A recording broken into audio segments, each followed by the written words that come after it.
आदरणीय दर्शकवृन्द नमस्कार। आजको यस कार्यक्रम अ टक थिएटरमा हामीसँग एक सुशील सन्त अनि विराटमान नेता हुनुहुन्छ। उहाँ सादा जीवन अनि उच्च विचारका हिमायती हुनुहुन्छ।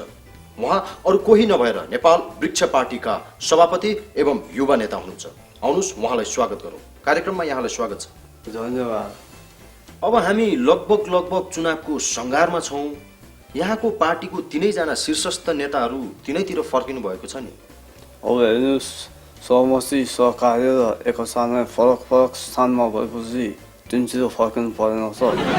फेरि हामी तिनैजना यो चाहिँ निर्वाचन क्षेत्रबाट चुनाव लड्या हो र एकतिर फर्किनलाई तिनैजनाको निर्वाचन क्षेत्र तिनतिर भएपछि तिनतिर फर्किनु परेन सर।